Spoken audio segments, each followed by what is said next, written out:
Welcome to The Right Focus, a podcast for writers, newbies, and veterans, and everyone in between. We're hosted by M.A. Lee with the assistance of Remy Black and Edie Rooms, all from Writers Inc. Books. Our focus is productivity, process, craft, and tools. Each episode lasts as long as it takes to fix a quick dinner, grab a short commute, or take a brisk walk. Resources and links are in the show notes. Visit us at therightfocus.blogspot.com. Now, on to this week's episode. In our look at archetypes for primary characters, we have 4 that are the most unexpected of all. These 4 can become surprising protagonists. As antagonists, they seem pathetic, until we realize that we deal with these conflict creators every day of our life, and they can populate our stories just as well. It's the 4 last but not least primaries.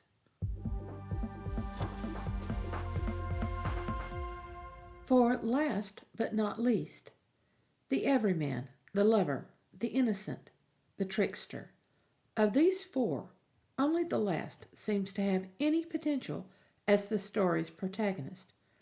They would seem to be the last choices of all as primary characters.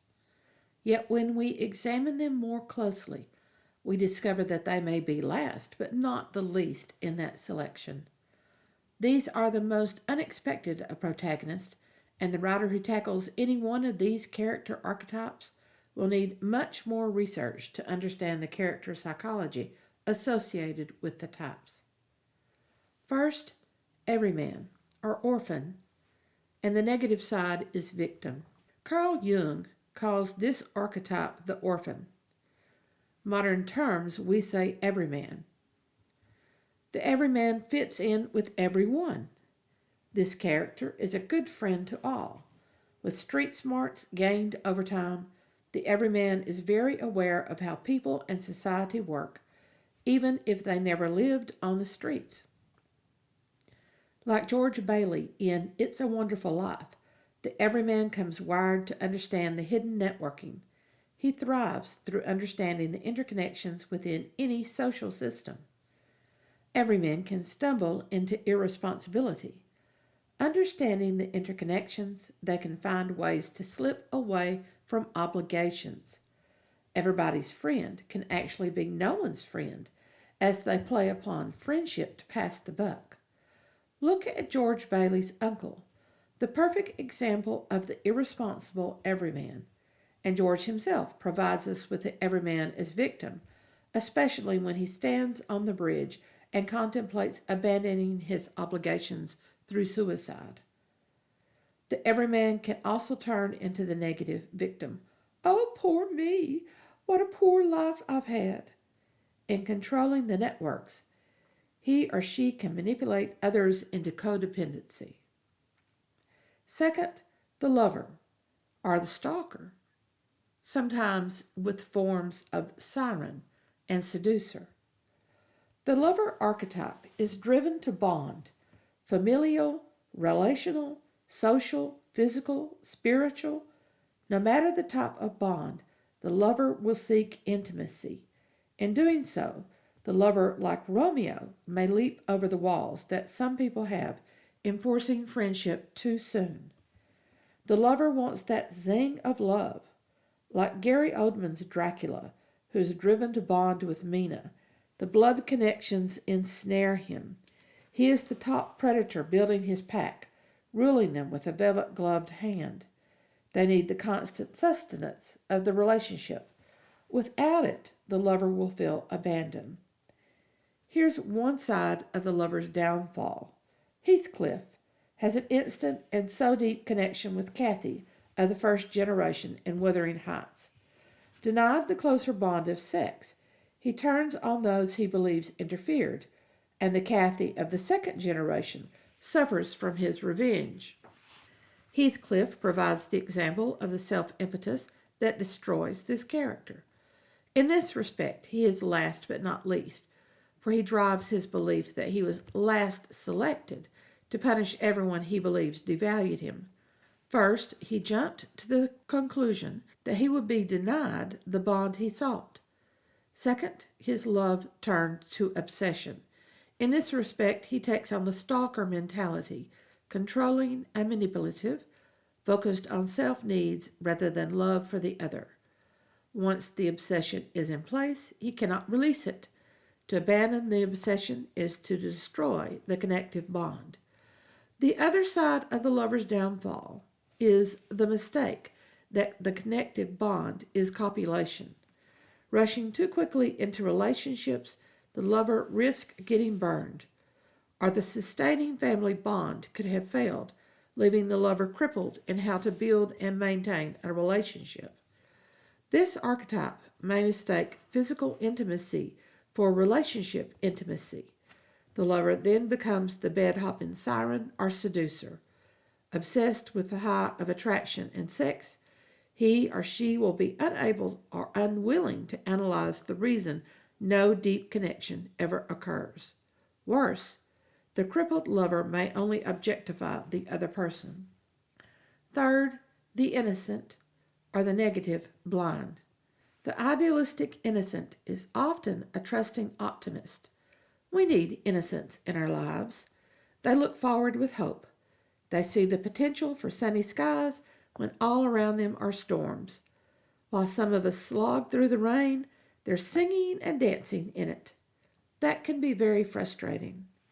However, their bright shiny helps us to see the end. They spot the rainbow first because they are always looking for it. Sam Gamgee in the Lord of the Ring trilogy keeps Frodo on the trail, even to the point of carrying Frodo when he can go no farther. He has bought into the mission, and he sees the possibility of success. Rue in the Hunger Games and Forrest Gump are two more examples of the innocent. They may be considered last, but their influence is certainly not the least, giving hope when all hope is dissipated. The negative side of the innocent is the blind person. The blind cannot lead the blind. When the innocent loses touch with the stone-hard reality of a truly impossible situation, the character will refuse to acknowledge the truth. As such, this character has a great capacity for self-denial. Those who trust too much are easily burned. Those who are burned too much become ashy cynics, burning everyone else. Fourth, trickster, or the other side, fool. Many teenagers think they are tricksters because they like to play tricks. All they want is to have fun, which is the fool's defining trait, not the trickster's. Many writers mistake the trickster as a prankster of evil intent. This is not truly the definition of a trickster. This archetype has two sides, fool and trickster. The fool makes mistakes and never learns. The trickster learns. The fool, like a court jester, plays to an audience. He doesn't care about the audience's derision. As long as he is getting laughter, the fool is content. His actions are actually reactions, a cyclical feeding off the audience. The trickster acts. He thinks of a thing to do, half anticipates the result, the best result, and does the thing. He may or may not care about the consequences. He does care about derision, which is the reason he begins to change. The protagonist can start as a trickster, as Odysseus did. Yet a character who does not learn to care about the consequences to others cannot be a true protagonist. Loki is often presented as a trickster. However, he is better classified as a shapeshifter, which will be covered in relationships section called side characters. Trickster. Coyote of Native American myth never cared about the consequences of his actions because he never considered those consequences. He thought it was enough that he was acting and having a good time. Coyote is a trickster. Getting joy out of life should be the goal of all of us, but we need to temper it with good sense, something that trickster may claim to have done as everything crashes down. However, the trickster merely considered the best outcome of the prank, not all the outcomes of the prank. Alex Foley in Beverly Hills Cops is the perfect example of a trickster. He plans and carries out his tricks in order to trap the evil guys. He knows when a trick is collapsing and moves out of its way. He sets up several tricks or traps and follows through with each one until he achieves his goal. Things get blown up. Bad guys get hurt. Passers-by are inconvenienced. Alex doesn't care. He's after the evil guys, and he successfully arrests them. The other side is the fool, the negative side. And the best example is Captain Jack Sparrow in Pirates of the Caribbean. Sparrow spots something to do, sees how it will work out if everything works out, and heads straight into the event. He is gifted with the God's own luck. Nothing will always work out for the best. When the consequences to others are not considered, we have the self-absorbed fool. As the series progressed, Jack Sparrow became more like a trickster than a fool. The fool is a jester. Too obsessed with cleverness, this fool will constantly upend things just to have done so. The whole purpose of the fool is to entertain himself and others. The primary goal is to attract attention. How doesn't matter. All that matters is winning a laugh. If he has to sacrifice self-esteem and put himself up for mockery and ridicule, then the fool will do so. The drunken fool is another downfall of this archetype. Seeking a good time, he or she can become addicted to alcohol or caffeine, sugar or drugs, anything to give a sustained high. The dark side devolves to gluttony, ruled by temporary satisfiers like food or liquor or cocaine, high speed or pranks or petty vandalism. If the fool never suffers consequences, just like teenagers, he or she will spiral down to greater problems. Odysseus, after foolishly announcing himself to the blinded Cyclops, eventually learns to control his trickster side. He begins to use it cleverly, such as his trickery against the suitors who had overrun his home.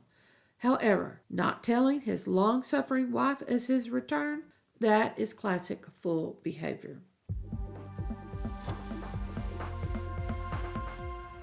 The Right Focus is currently in the series all about characters, from building and presenting a character to relationships, leadership styles, team roles, and special touches for characters. Avoid creating characters who are stereotypes. Reveal their public and private interiors. Focus on couples, mentors, enemies, and much, much more.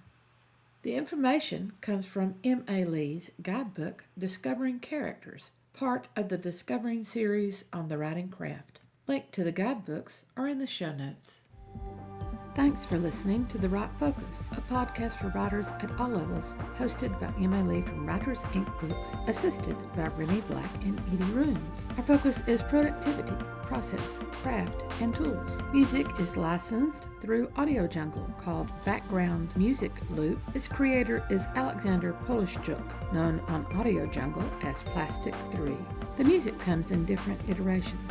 Show notes and resource links for this and other episodes can be found at therightfocus.blogspot.com. Write to us at workbooks@aol.com when you have questions, comments, and speculations. We will try to answer you as quickly as possible. By the way, we will not mind your email address. That's rude. If you find value in our content, share with your writing friends or write a review. We're small beans here without the advertising budget of the big peeps, and you can make a difference. And whatever occurs, write on. Welcome to The Right Focus, a